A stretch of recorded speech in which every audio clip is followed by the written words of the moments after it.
that is not faith. That is a conviction. Yes, I have no faith at all. I only hold convictions.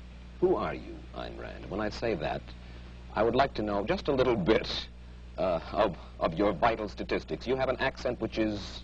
Russian. Russian. You were born in Russia? Yes. Came here? Oh, about 30 years ago. And whence did this philosophy of yours come? Out of my own mind, with the sole acknowledgement of a debt to Aristotle, who is the only philosopher that ever influenced me. I devised the rest of my philosophy myself. Your parents, did they die in Russia, or did they come here to the United States? No, I came here alone, and I don't know. I have no way of finding out whether they died or not. You are married? Yes. Your husband, is he an industrialist? No, he's an artist. His name is Frank O'Connor. And he, not the Paints. writer? He no, paints. not the writer. And does he live from his painting? He's just beginning to study painting. He I was see. a designer before. Is he supported in his efforts by the state? Most certainly not. He's supported by you for the time being? No, by his own work, actually, in the past.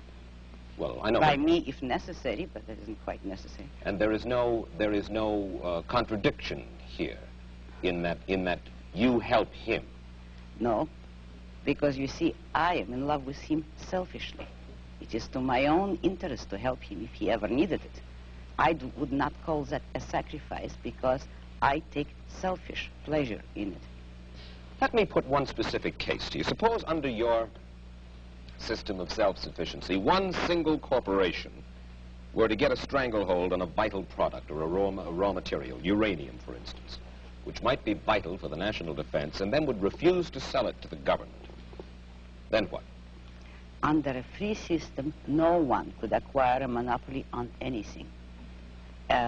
If you look at economics and economic history, you will discover that all monopolies have been established with government help, with the help of franchises, subsidies, or any kind of government privileges.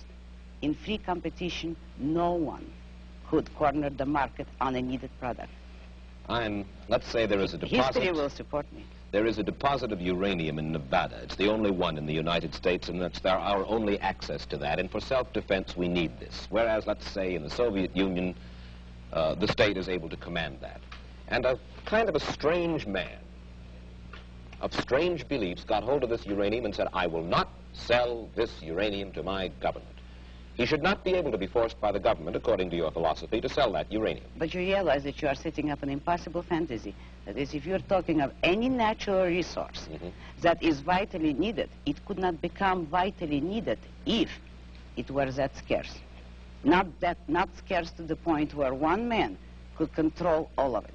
So long as, I'm using your example, if a natural resource exists in more than one place in the world, no one man is going to control it. All right, let's take another. How do we build roads, sanitation facilities, hospitals, schools?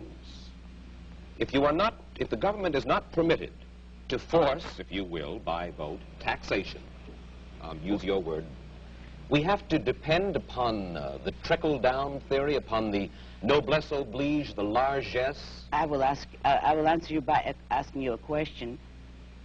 Who pays for all those things? All of us pay for these things. When you admit that you want to take money by force from someone and ask me how are we going to build hospitals or roads, you admit that someone is producing the money, the wealth, that will make those roads possible. Now you have no right to tell the man who produced the wealth in what way you want him to spend it. If you need his money, you can obtain it only by his voluntary consent. And you believe in the eventual goodwill of all human beings, or at least that top echelon of human beings, whom you believe will give willingly. No goodwill is necessary, only self-interest.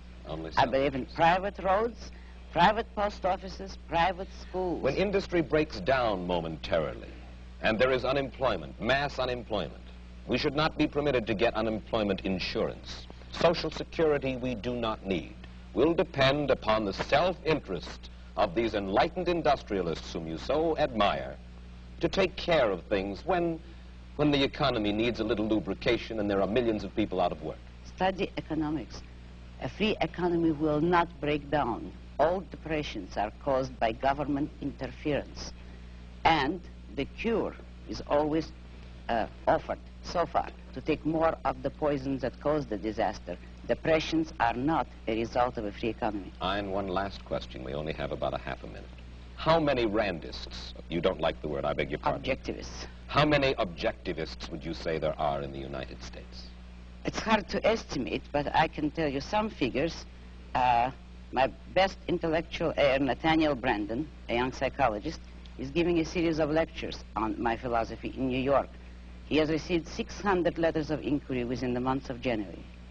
He's giving these lectures, and the attendance is growing in geometrical proportion.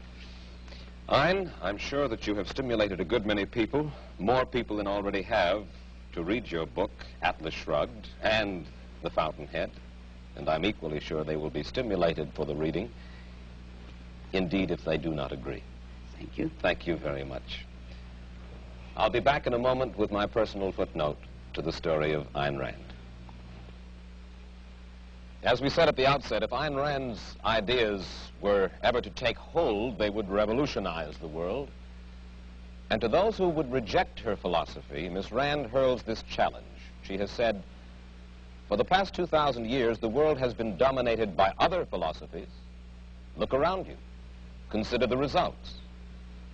We thank Ayn Rand for adding her portrait to our gallery, one of the people other people are interested in. Mike Wallace, goodbye.